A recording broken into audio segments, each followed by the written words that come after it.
గంటల వరకు మాకు టైం ఉంది, మాకు తెలిసి ఫండమెంటల్ ఇష్టం అంటే వివరాలని మీకు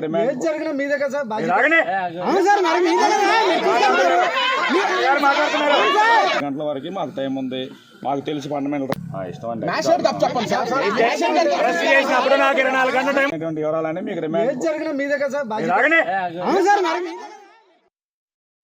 మా బాబుకి అక్రమణ కేసులు పెట్టారు.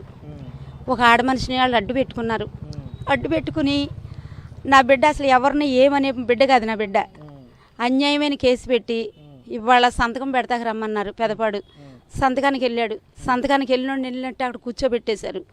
ఎస్సీ గారు ఇదిగో కాసేపు అదిగో కాసేపు అంట. సాయంత్రం 6 వరకు ఏ సమాధానం చెప్పలా. 6 దాటాక ఇక్కడ కాదు మా సెక్షన్ కాదు, అది పెదవేగి వెళ్ళండి అన్నాడు. పెదవేగాని వెళ్ళండి అని కారు ఎక్కిచ్చేసుకుని ఆ కారు తోలేడు సార్, మామూలుగా తోలలేదు సార్. అది మరి అలాంటి కొడుకుని ఎక్కడ తీసుకెళ్ళిపోతున్నాడు? నేను తల్లిగా నేను ఎంత వేదన పడతాడో సార్ చూడండి మీరు. అలా తోలుకొచ్చి మళ్ళీ ఈ వేరే సాటికి తీసుకొచ్చారు. అక్కడి నుంచి మళ్ళీ ఇక్కడ కానీ అసలు మామూలుగా తిప్పలేదు మమ్మల్ని. పిచ్చి కుక్కలు తిప్పారు.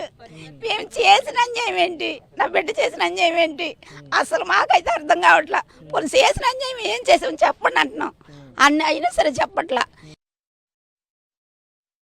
మే 1 నుంచి ఈ అమ్మాయిని ఆ రోలర్ స్టేషన్ అని పెద్ద 1 టౌన్ అని 2 టౌన్ అన్నీ తిప్పారండి. తర్వాత పెద్ద వేగిలో పెట్టారు, పెద్దపాడులో పెట్టింది స్టేషన్. ఒక రోజు నైట్ 1 గంటగా చెప్పా చేయకుండా పోలీసులు వచ్చేసారండి. వచ్చి దాని మీద కేసు ఉంది. 1 కాదు 2 కాదు ఎన్ని కేసులు మాకు తెలియదు. అసలు ఏ కేసో తెలియదు. వస్తారా రారా అర్ధరాత్రి 2 గంటకండి. అప్పటికి అసలు కేసే ఎఫ్ఐఆర్ అవ్వలేదండి. 4:30-5కి ఎఫ్ఐఆర్ చేశారు కేసు. మరి 1 గంటకి ఎలా వచ్చారండి? అప్పుడు వచ్చారు. అప్పుడు అలాగ అన్యాయంగా పెడితే మళ్ళీ ముందస్తు బెయిల్ తెచ్చుకుని పెట్టుకున్నామండి. ముందస్తు బెయిల్ వచ్చింది. వాయిదాకు శనివారం వాయిదాకి రమ్మన్నారు. వాయిదాకి రమ్మన్నారని శనివారం వాయిదాకి వెళ్ళారు. నిన్న ఇవాళ వచ్చాడండి వాయిదాకని శనివారం పెద్దపాడు సంతకం పెట్టడానికి. సంతకం పెట్టకపోతే బెయిల్ క్యాన్సిల్ చేస్తారు. ఇవాళ వెళ్ళి పొద్దున వెళ్ళి నేను మనిషిని ఇప్పుడు చూపించలేదండి. ఎందుకు మళ్ళీ ఇక్కడ తీసుకొచ్చారు.